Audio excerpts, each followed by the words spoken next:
El Evangelio del nombre de Jesús comenzó a predicarse en la ciudad de Armenia en la década de los 50.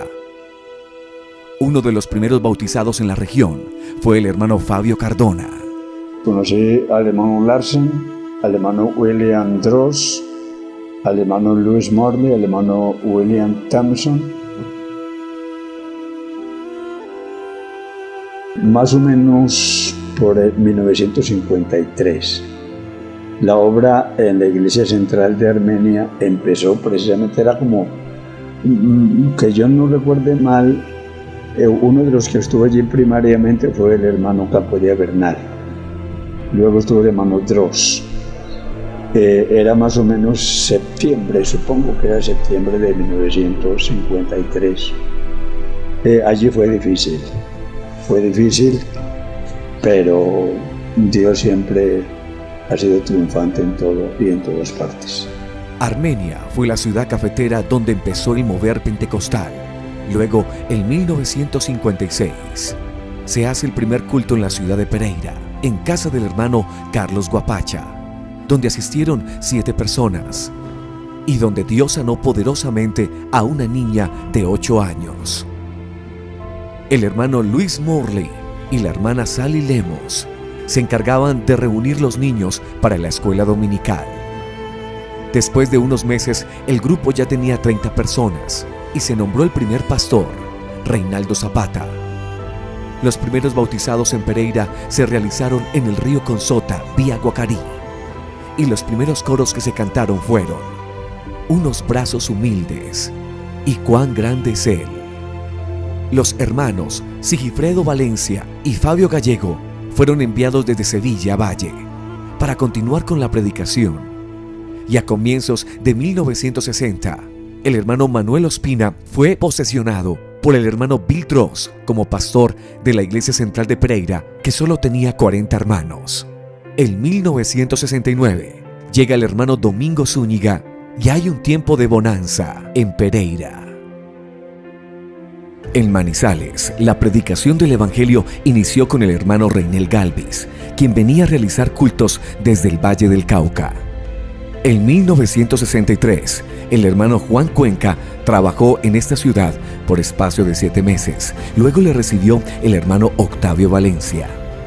En 1968, un joven soltero de nombre Ezequiel Otálvaro empezó a pastorear y a sembrar el Evangelio por la ciudad y sus veredas. Me bautizó el hermano Ezequiel Otálvaro Vidal. Muchos conocieron el Evangelio y después de unos años, algunos de esos convertidos fueron promovidos al ministerio. Fui enviado de la ciudad de Manizales por el hermano Ezequiel Otálvaro. En ese tiempo solamente existía la iglesia central en Manizales, no había más, sino solamente la iglesia central. Además, fue el promotor para la expansión del Evangelio en el departamento de Caldas, en la mayoría de los municipios. El hermano Ezequiel Otálvaro estuvo en Manizales por un periodo de 16 años.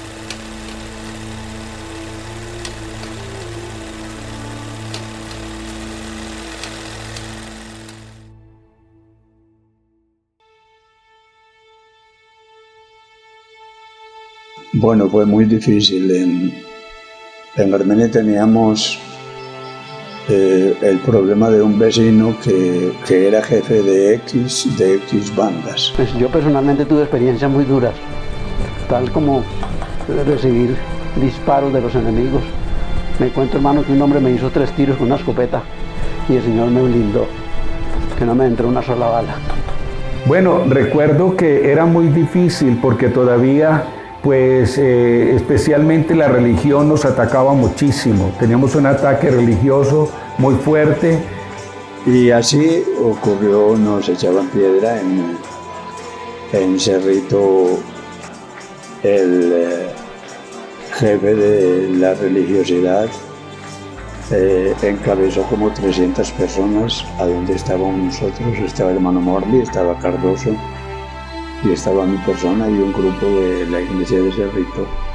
Nos echaron piedra, nos amenazaron, tuvo que venir la policía a sacarnos.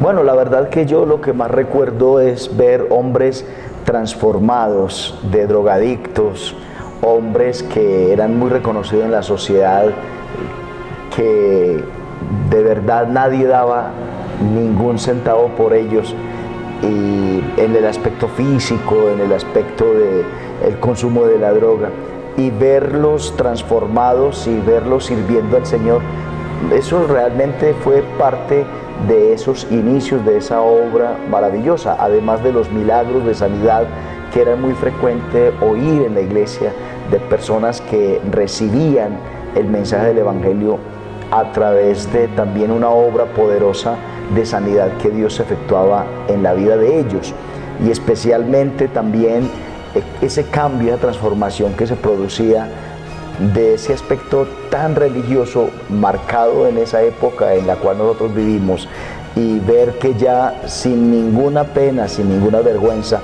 ellos proclamaban que verdaderamente el Evangelio era la verdad de Dios. Los milagros. Dios se manifestó con milagros.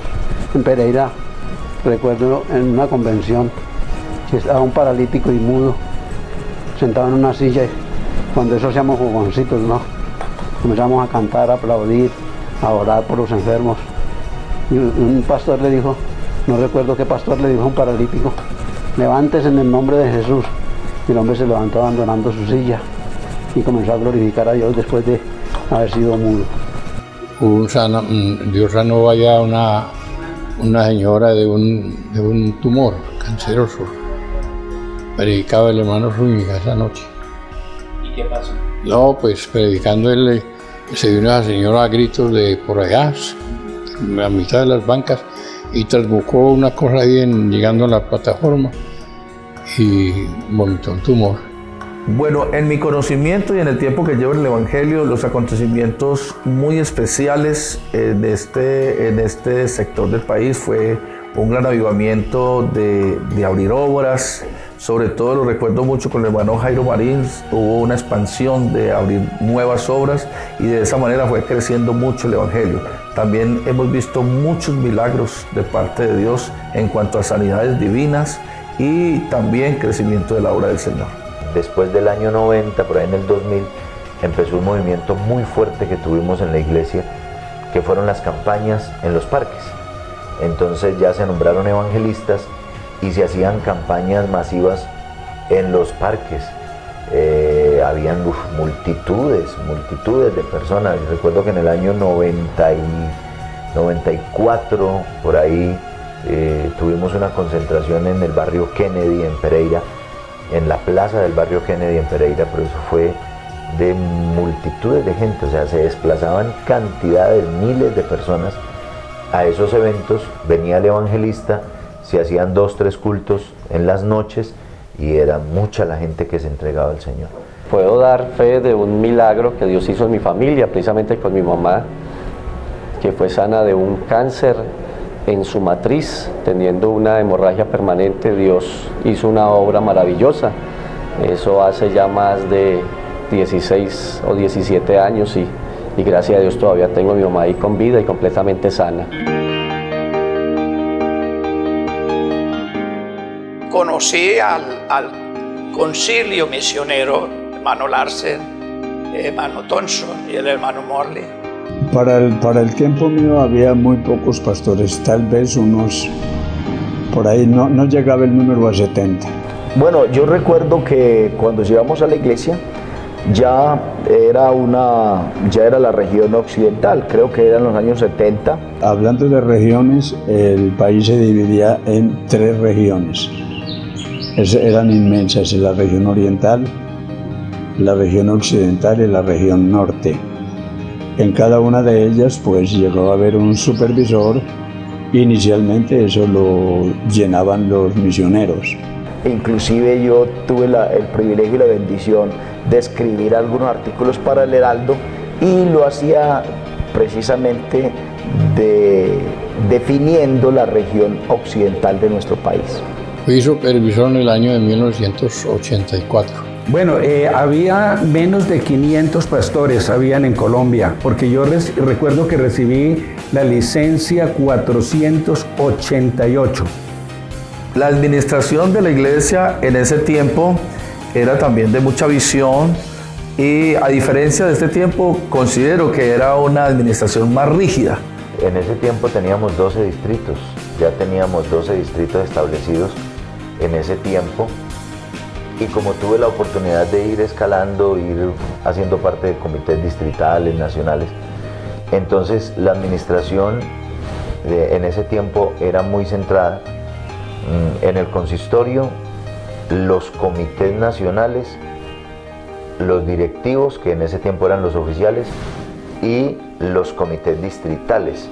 Bueno, la administración de la iglesia ya estaba conformada por 9 miembros del consistorio de ancianos y también ya estaba la iglesia administrativamente dividida en distritos y con su respectivo supervisor y presbíteros.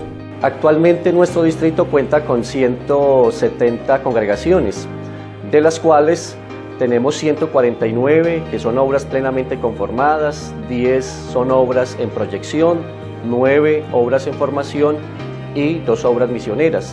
También tenemos la bendición de contar con 186 pastores.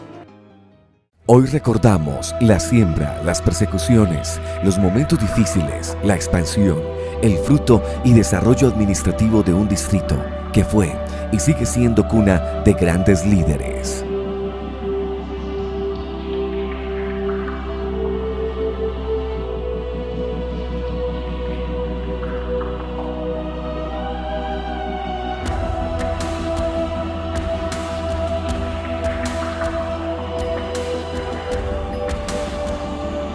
Hoy celebramos los 80 años de nuestra Iglesia Pentecostal Unida de Colombia y la llegada del Evangelio del nombre de Jesús a tierras cafeteras.